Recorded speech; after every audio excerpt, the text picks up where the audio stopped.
Hello everyone, this is Dave from Universal Truth of Mankind. Today I'm going to use an illustration to better explain who we are.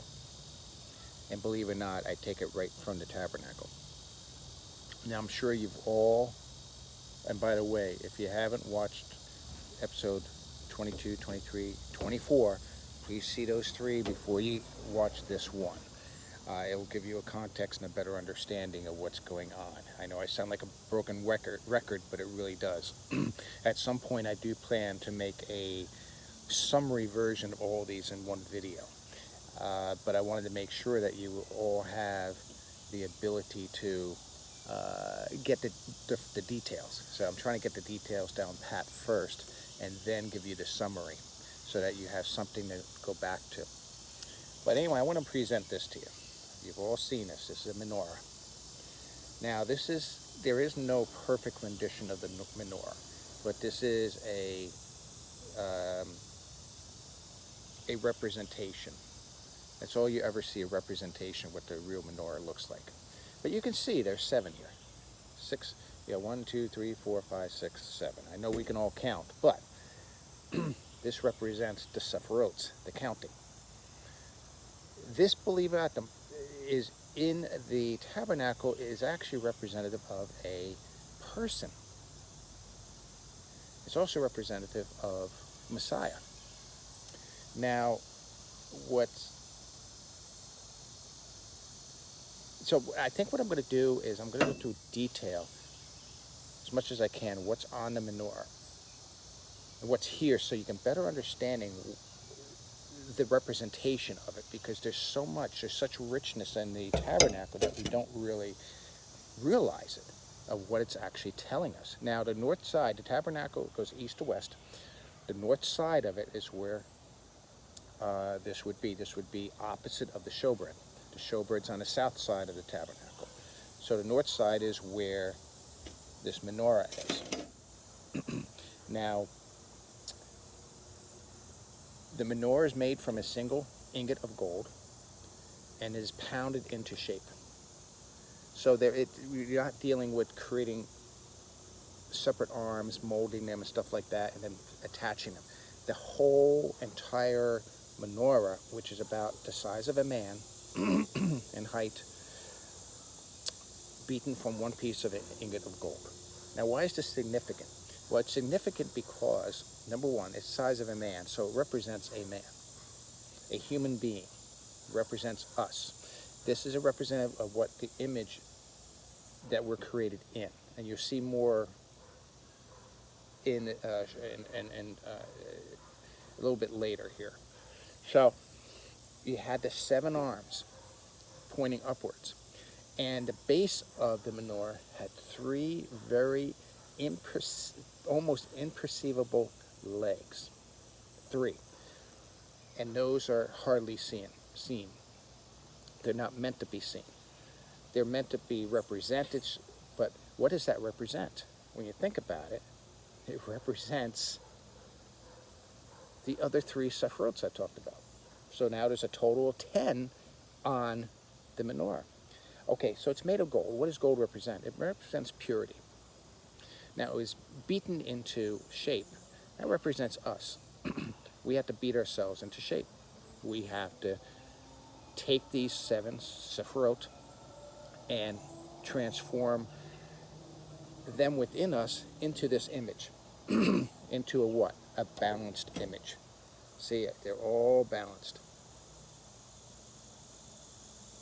So the menorah, again, is a human being. Now, I know you've seen that Jewish men, they will wear a tefillin on their arm, and they'll wrap this left side 7 times, and it represents the menorah and the oil that's used within the menorah. Why oil? Olive oil. What does olive oil represent? Olive oil represents learning. We are an olive that needs to be pressed, and when we're pressed, we get oil. And what do we get? Oil, and it represents teaching. That oil is used to write the Torah scroll. That oil is used for food. That oil is used to make light. That oil is used to lubricate. So all these different facets of the use of the olive oil is a representation of us being transformed into this. It's that simple. What's also interesting is the lamps that were on top of each one of these arms here looked like the Aladdin lantern. You know, they're elongated. One end is where you fill it up, the other end is where the wick is to burn the oil. Well, they all faced in towards this guy, towards the middle. So they faced in. So I took that very seriously when I learned about that. And I realized that it's telling me that there's two menorahs. One from above, one from below. From above is what we're supposed to become. What's below is the image of what's above. I'm going to show you another thing. This here. This is my emblem. I created this several years ago. And you can see that there's a top menorah facing down. You see the three little legs on top? Those are three sephirot. See them on bottom? Three sephirot. And then you had the menorah facing down, which is white background and black foreground. And then you see the menorah in gold and then a blue background. Blue background represents the heavens.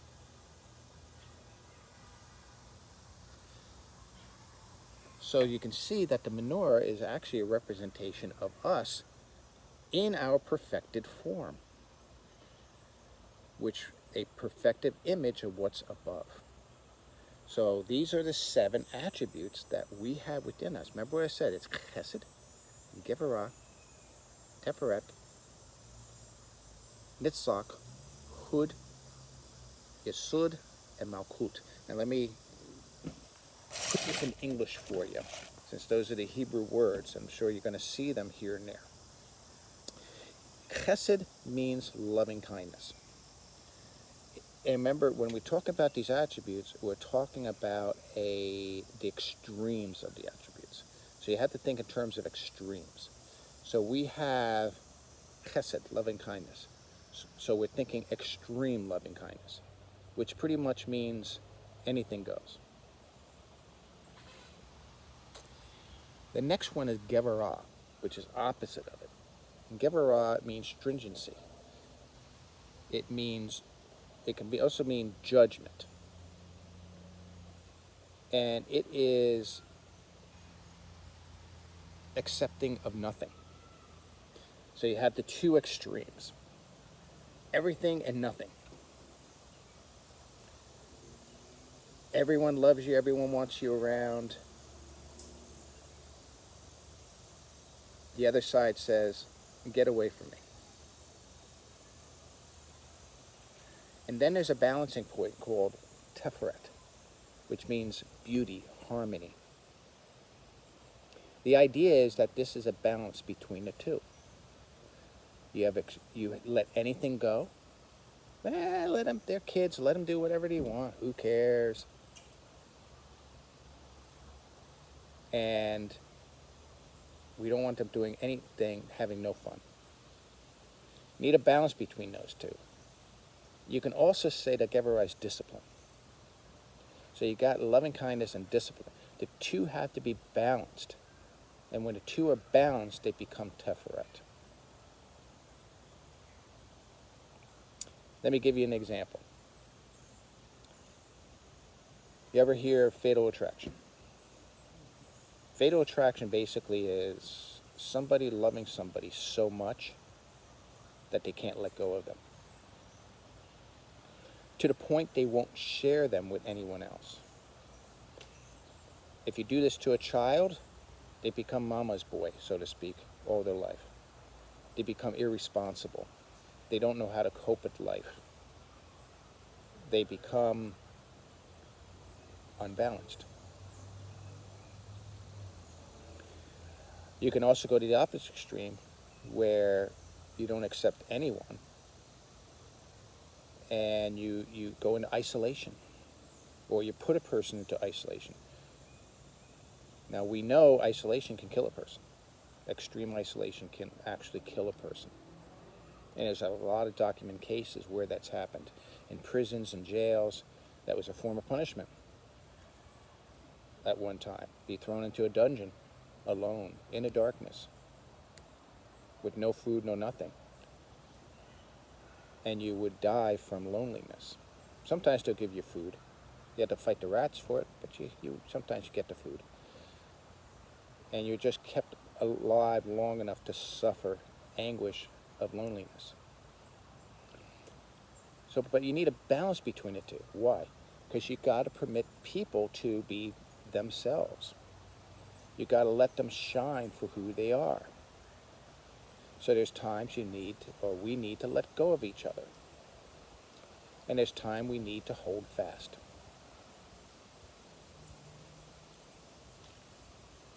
So that's 3 of the Sephiroths. The next 2, well, we'll start, is Nitzach. Nitzach is basically an overwhelming force. It's victory, is sometimes how it's referred to. A total, complete victory. I'll give you an example of victory. You're in a game and you beat somebody from, let's say, soccer, European football. You beat the team, they get no points. Every play they made, you were able to counter. Every play they made, you ended up scoring. That's total and complete victory. Now, Hood is sort of the opposite of that. It's the idea that, well, let me give you an example. If I now said to somebody, I'm going to beat you no matter what,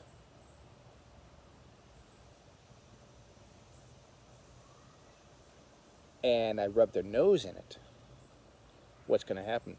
That person is going to become very resentful of you. And as a result of being resentful, you beat them, they learn nothing. Because they're so resentful, they refuse to understand or to learn from the lesson. So see, you can go too far. So that's the total, complete victory. If you put some malice into it, then the other side, then the person can't learn from what they've done. So Hood is a desire, or is the concept of loyalty. Loyal to what?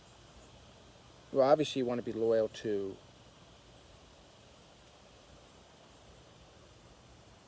yourself, to the Creator. It's a steadfastness. But that loyalty can mean you won't learn. When Hitler took over Germany, well, before he took over Germany, there was something called the SA, the brown shirts. They were causing problems for Hitler. So what Hitler did is he killed them off. He set them up and killed them off. And right to I forget the commander's name of the SA, he was loyal to the end. Even though Hitler ordered his execution, he still saluted and was loyal to Hitler. Right to the point that they shot him to death. He was so loyal, he wasn't willing to learn. He was so loyal that he was not willing to change. So you have total victory and you have a loyalty. The loyalty is fixed. Now the middle of these two, the balancing point is called Yesud. Now Yesud is the idea of a foundation. It's where the rubber starts meeting the road. Think in terms of marriage. You have your love of your life.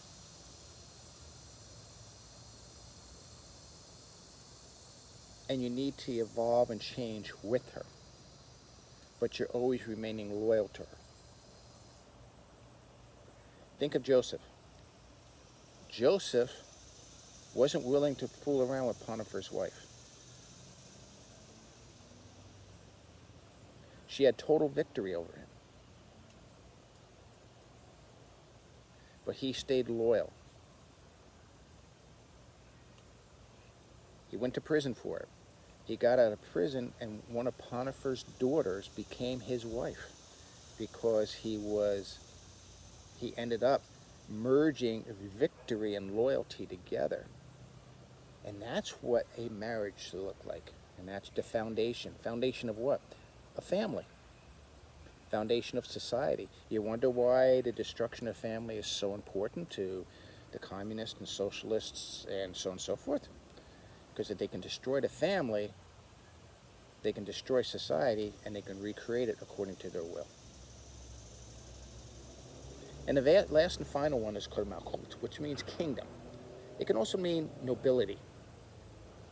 It's really the result field. It's really where the rubber really meets the road. It's the action.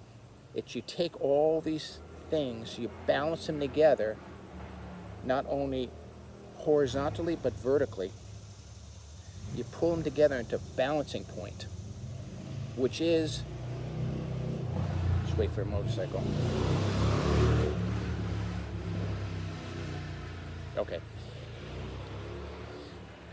Which is the balancing point of this spiritual and physical is Teferet. That is the beauty, the harmony that we're looking for. You take all these attributes, you pull them together into one, is what we're supposed to end up doing, into a balance level. See, that's all level. Into a horizontal balance, and also into a vertical balance, which we can see better with this. See the vertical balance between the two. That's what we're always aiming for. All right, so this is pulling it together for us. There's a lot more to cover, and I will do that in future videos. I'm not done by any stretch of the imagination, because there's more to this. This also fits in the Feast of Weeks, and I'll explain that later in another video as well. So the Malkut is the result area of all of these things in place. And I'll explain that more next time. So everyone, have a great weekend. Be safe. Shalom, shalom.